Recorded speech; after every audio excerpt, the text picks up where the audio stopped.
Hay personas que te leen en segundos. No necesitan preguntarte nada, no necesitan conocerte, solo observan cómo reaccionas cuando alguien te contradice, cuando alguien te ignora, cuando alguien dice algo que no esperabas, y ya saben exactamente con quién están tratando. Eso no es intuición, es lectura social, y tú la estás facilitando cada vez que reaccionas sin darte cuenta. Este video no es sobre controlar tus emociones en el sentido clásico.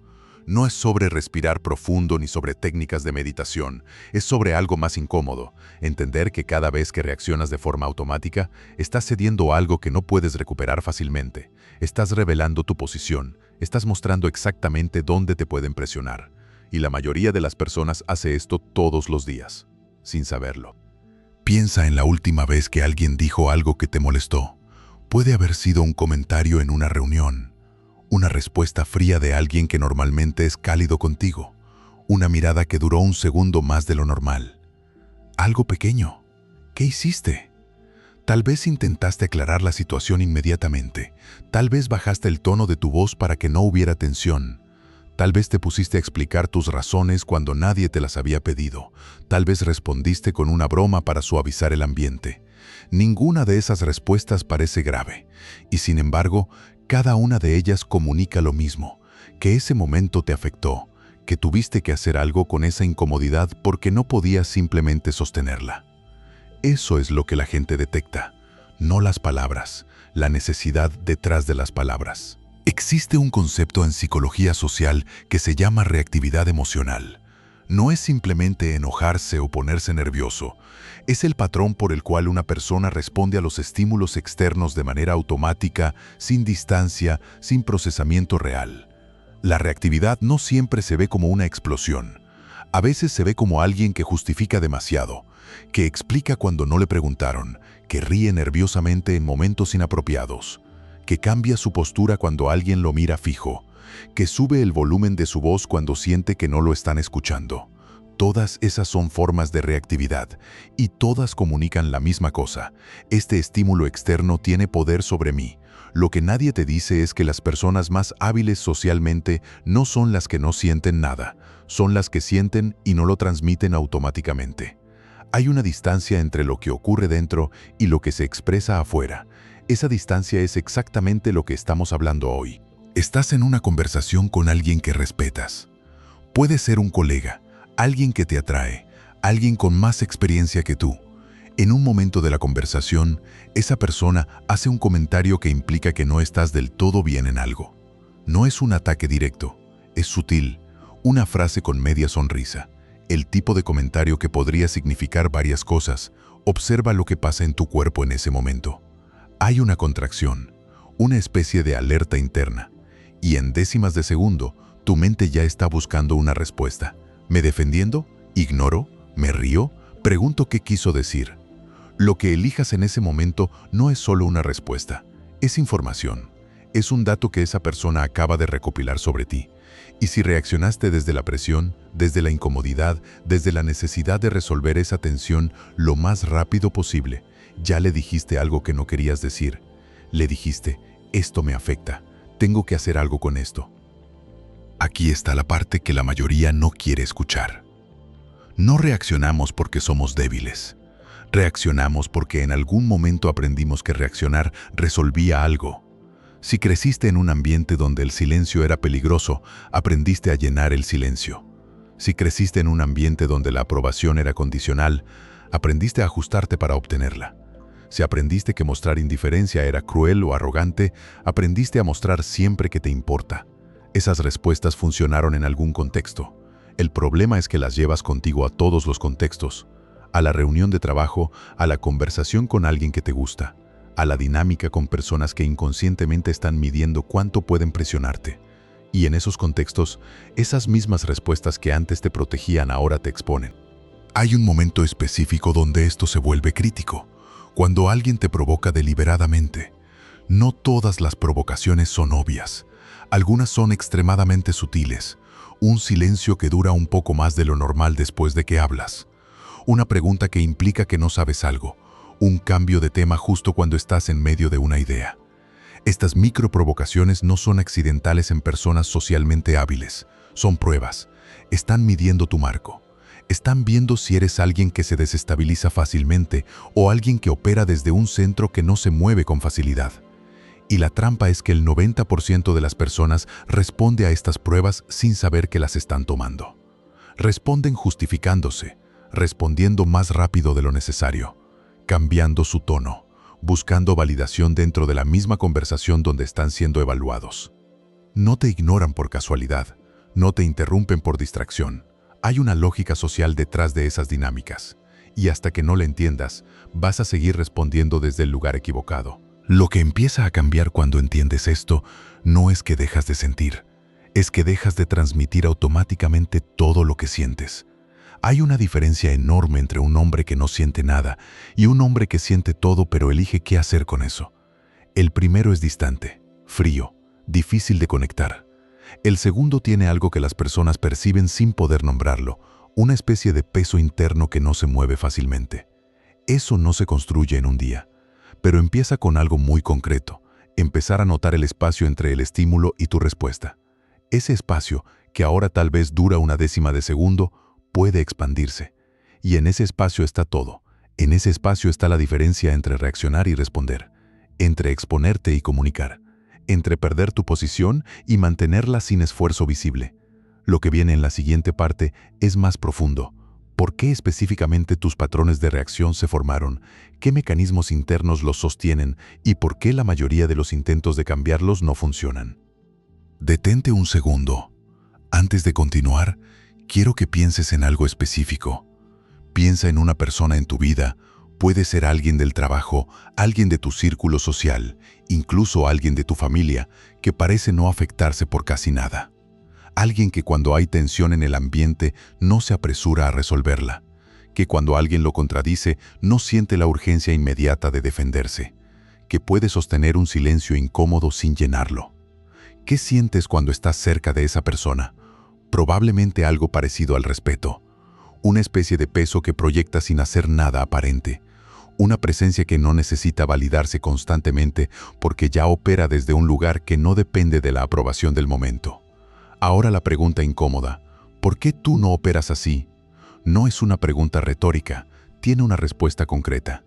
Y esa respuesta está en algo que ocurrió mucho antes de que entendieras lo que estaba pasando. El sistema nervioso humano no distingue entre una amenaza física y una amenaza social. Para tu cerebro, el rechazo social activa las mismas regiones neurológicas que el dolor físico. La humillación pública genera una respuesta de estrés comparable a una amenaza real. El silencio de alguien importante para ti puede disparar los mismos mecanismos de alerta que dispararía un peligro concreto.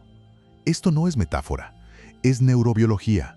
Lo que significa es que cuando reaccionas de forma automática en situaciones sociales, no estás siendo irracional, estás siendo exactamente lo que tu sistema nervioso fue entrenado para ser, un organismo que detecta amenazas y responde rápido para neutralizarlas. El problema no es el mecanismo, el problema es que ese mecanismo no sabe distinguir entre una situación que realmente te pone en peligro y una conversación incómoda en una cena. Dispara igual en ambos casos.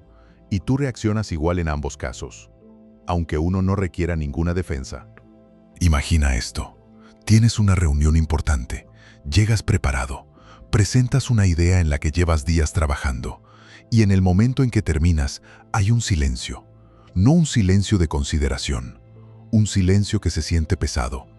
Y entonces alguien en la sala, no el más importante, pero sí el más vocal, dice: «No sé, me parece un poco básico». Observa lo que pasa internamente. Hay una contracción en el pecho, una oleada rápida de algo que mezcla vergüenza con irritación. Y en menos de 2 segundos ya estás construyendo una respuesta. Tal vez empiezas a explicar más detalles que no habías mencionado. Tal vez buscas con los ojos a alguien que esté asintiendo para reafirmarte. Tal vez tu voz cambia ligeramente, se vuelve un poco más defensiva, un poco más rápida. Todo eso ocurrió en segundos, automáticamente, sin que lo decidieras, y todos en esa sala lo percibieron, no necesariamente de forma consciente, pero lo percibieron. Lo que acaban de ver no es solo a alguien defendiendo una idea, es a alguien cuyo estado interno cambió cuando fue cuestionado, y eso comunica algo muy específico sobre dónde está parado psicológicamente. Existe una distinción que muy poca gente entiende realmente: la diferencia entre el marco interno y la posición social. La posición social es lo que proyectas hacia afuera. El título, la confianza superficial, la forma en que entras a un lugar. Es visible pero es frágil. Se puede alterar con un comentario, con una mirada, con un cambio de dinámica en el grupo. El marco interno es diferente. Es la estructura desde la cual interpretas lo que ocurre. No es algo que se ve directamente, pero se percibe en todo, en cómo respondes cuando te presionan, en si necesitas explicar tus decisiones o simplemente las tomas, en si el silencio de alguien te genera ansiedad o simplemente lo observas sin urgencia. Las personas con marco interno sólido no son invulnerables, sienten, tienen inseguridades, tienen momentos de duda. La diferencia es que esas experiencias internas no dictan automáticamente su comportamiento externo. Hay una pared entre lo que sienten y lo que transmiten, no una pared de supresión, porque suprimir también es una forma de reactividad, una pared de elección, de procesamiento real antes de expresión. Aquí es donde todo cambia. La mayoría de los intentos de trabajar la reactividad se enfocan en el momento de la reacción. Técnicas para respirar, para pausar, para contar hasta 3. Y esas herramientas tienen valor, pero atacan el síntoma sin tocar la raíz. La raíz está en lo que crees que significa cada situación social. Si en algún nivel profundo crees que ser cuestionado significa que estás mal, vas a reaccionar defensivamente cuando te cuestionen. Si crees que el silencio de alguien importante significa que perdiste su aprobación, vas a reaccionar con ansiedad ante ese silencio. Si crees que no reaccionar equivale a ser débil o indiferente, vas a reaccionar para demostrar que no eres ninguna de las dos cosas. Tus reacciones son perfectamente lógicas dentro del sistema de creencias que las genera. El trabajo real no es controlar la reacción, es examinar el significado que le asignas al estímulo. Alguien te contradice públicamente. ¿Qué significa eso para ti realmente? ¿Significa que eres menos, que perdiste terreno, que los demás ahora te ven diferente? ¿O significa simplemente que alguien tiene una perspectiva diferente a la tuya? La respuesta que des a esa pregunta no la que darías en voz alta, sino la que vive en tu sistema nervioso. Esa es la que determina tu reacción. Y esto se complica más, porque no solo reaccionamos a lo que ocurre, reaccionamos a lo que anticipamos que va a ocurrir. Hay personas que entran a una conversación ya en posición defensiva, ya con el sistema activado, ya interpretando señales neutrales como amenazas potenciales. Una pregunta normal les parece un cuestionamiento. Un tono directo les parece agresión. Una persona que no sonríe les parece hostil. Eso no es paranoia. Es un sistema nervioso que aprendió en algún momento que el ambiente social es peligroso y que prepararse antes es más seguro que ser tomado por sorpresa. El costo de esa preparación constante es enorme. Estás gastando energía social antes de que ocurra nada. Llegas a las interacciones ya parcialmente agotado.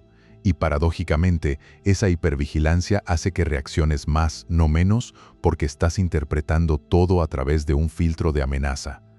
Hay algo más que nadie menciona sobre la reactividad y es su función relacional.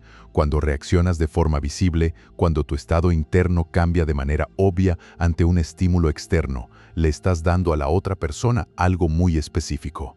Le estás dando influencia sobre ti. No influencia en el sentido abstracto. Influencia real, concreta, en tu estado emocional, en tu postura, en la calidad de tu pensamiento en ese momento. Y las personas, no necesariamente de forma maliciosa, aprenden a usar esa influencia.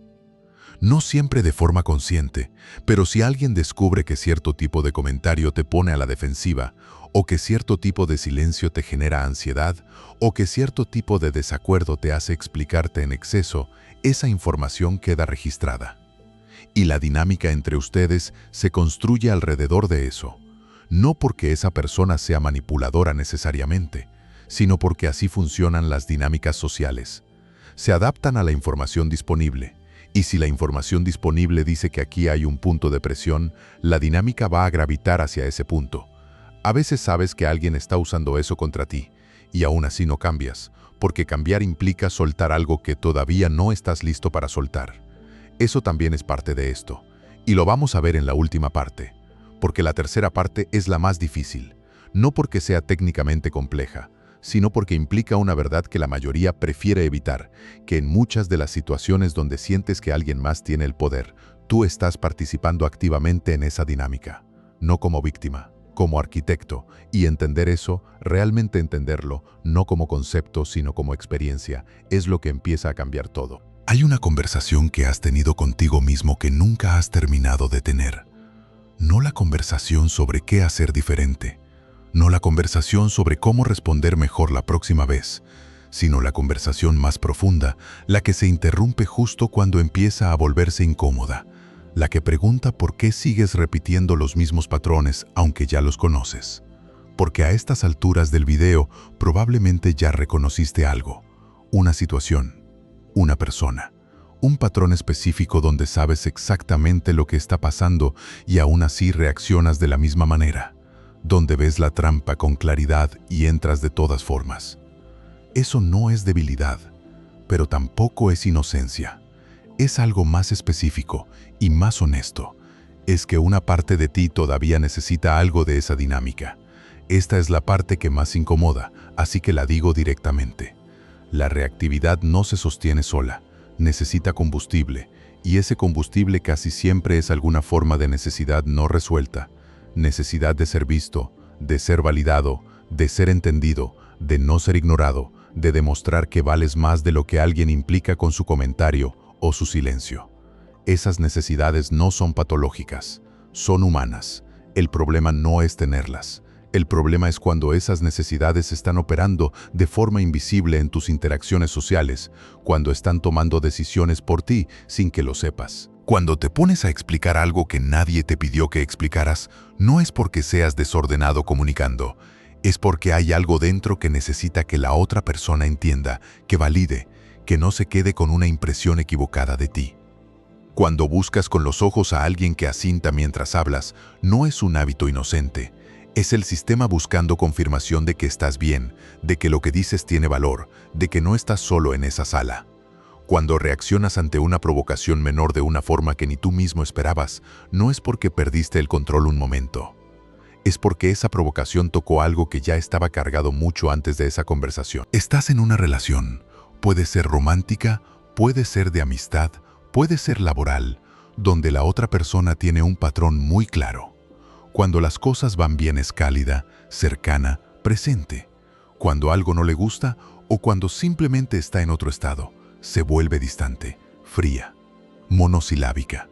Y tú, cada vez que ocurre ese cambio, sientes algo que se activa internamente, una especie de alerta, un impulso de acercarte, de preguntar qué pasó, de hacer algo para restaurar la temperatura que había antes. A veces lo haces, a veces te acercas, preguntas, ofreces algo, ajustas tu comportamiento para ver si el clima cambia, y a veces funciona. La persona vuelve a ser cálida, y hay un alivio que dura hasta la próxima vez que el ciclo se repite. Lo que nadie te dice sobre ese alivio es que es adictivo, no metafóricamente, neurológicamente. El ciclo de tensión y resolución activa sistemas de recompensa reales, y cada vez que el ciclo se completa, se refuerza, tanto el patrón de la otra persona como el tuyo. No sigues en esa dinámica porque no ves lo que está pasando, la ves perfectamente. Sigues porque el costo de salir, de dejar de buscar ese alivio, todavía se siente mayor que el costo de quedarte. Eso es honesto, y entenderlo sin juzgarte es el primer paso real. Ahora observa esto. Las personas que parecen inamovibles socialmente, las que describiste al principio de esta parte, no llegaron ahí porque nunca sintieron estas cosas. Llegaron ahí porque en algún punto tomaron una decisión que no fue dramática, no fue una epifanía, no fue un momento cinematográfico de transformación. Fue una decisión silenciosa, casi aburrida en su forma, la decisión de dejar de negociar su estado interno con el mundo externo, no de cerrarse, no de volverse indiferentes, sino de establecer una separación real entre lo que ocurre afuera y lo que se permite que ocurra adentro, de dejar de tratar cada interacción social como un examen cuyo resultado determina cuánto valen. Eso no se construye con técnicas, se construye con repetición, con cada momento pequeño donde el estímulo llega y en lugar de reaccionar automáticamente, hay una pausa real, no forzada, no actuada, una pausa genuina donde algo dentro dice, esto está pasando, lo noto y elijo cómo respondo. La presencia que las personas perciben en alguien que no se desestabiliza fácilmente no viene de la ausencia de emoción, viene de la ausencia de urgencia. Urgencia de resolver la tensión, urgencia de ser entendido ahora mismo, urgencia de demostrar algo, urgencia de saber si están bien contigo en este momento. Cuando esa urgencia desaparece, o más precisamente cuando deja de dictar el comportamiento, algo cambia en cómo te perciben. No porque hayas aprendido a proyectar confianza, sino porque ya no estás emitiendo las señales que indican que hay un punto de presión disponible. El silencio ya no te incomoda porque no necesitas que sea llenado para saber que estás bien. La contradicción ya no te desestabiliza porque tu valor en esa conversación no depende de que todos estén de acuerdo contigo. La frialdad de alguien ya no activa el ciclo de búsqueda porque ya no estás operando desde la necesidad de que esa persona te confirme algo. Eso no se llama distancia, se llama base. Y esto tiene una consecuencia social que muy poca gente anticipa. Cuando dejas de ser reactivo, cuando dejas de ofrecer esos puntos de presión visibles, las dinámicas a tu alrededor cambian. No dramáticamente, gradualmente. Las personas que operaban desde esa reactividad tuya, que inconscientemente construían sus interacciones contigo alrededor de ella, empiezan a recalibrarse. Algunos se alejan, no porque hayas hecho algo malo, sino porque la dinámica que los atraía ya no está disponible. La tensión que generaba el ciclo ya no existe. Y sin esa tensión, el vínculo que dependía de ella se debilita. Eso puede doler, aunque sepas intelectualmente que esos vínculos no te servían, perderlos tiene un peso real. Otros, los que tienen una relación contigo basada en algo más sólido que esa dinámica, sienten algo diferente cuando el cambio ocurre. Sienten que hay más espacio, que la interacción es más limpia, que pueden ser más directos porque no tienen que calibrar constantemente cuánto te va a afectar lo que digan. Y hay personas nuevas que empiezan a percibir algo en ti que antes no estaba tan disponible. Una especie de gravedad tranquila, una presencia que no necesita validarse, que no está buscando nada en la conversación porque ya llega completa a ella. El trabajo real no ocurre en los momentos grandes. No ocurre cuando alguien te confronta directamente o cuando hay una crisis clara. Ocurre en los momentos pequeños que nadie más ve. Cuando alguien hace un comentario pasivo-agresivo en un grupo y sientes el impulso de responder y no lo haces, no porque estés suprimiendo, sino porque genuinamente decides que ese comentario no merece tu estado interno. Cuando hay un silencio en una conversación y simplemente lo sostienes sin llenarlo. Cuando alguien cambia su tono contigo y en lugar de ajustar el tuyo para recuperar la temperatura anterior, simplemente continúas desde donde estabas. Cada uno de esos momentos es pequeño. Ninguno se siente transformador mientras ocurre, pero se acumulan. Y lo que se acumula no es técnica, es identidad. Poco a poco dejas de ser la persona que reacciona así y empiezas a ser la persona que no necesita hacerlo. La próxima vez que alguien intente desestabilizarte, con un comentario, con un silencio, con una provocación calculada o simplemente con su indiferencia, hay algo muy específico que puedes hacer. No ignorarlo, no suprimirlo, no actuar como si no hubiera ocurrido. Simplemente nótalo. Observa la sensación que genera, observa el impulso de responder que aparece casi de inmediato, y en ese espacio entre el estímulo y la respuesta, tan pequeño que antes no existía, hazte una sola pregunta: ¿desde dónde estoy a punto de responder? ¿Desde lo que genuinamente quiero comunicar o desde la necesidad de resolver algo que me incomoda? Esa pregunta, hecha con honestidad, cambia todo. No siempre de inmediato, pero cambia todo. Porque el poder que estabas cediendo sin saberlo no estaba en tus palabras, no estaba en tus acciones, estaba en ese espacio que no sabías que existía. Ahora ya sabes que existe. Lo que hagas con él depende únicamente de ti. Si este video expuso algo que ya viviste, pero nunca habías terminado de entender, hay más contenido como este en el canal. Dale like si llegaste hasta aquí, porque eso le dice al algoritmo que este tipo de análisis vale la pena. Y suscríbete si quieres seguir desarrollando esta forma de ver las dinámicas sociales, no como motivación, como claridad real.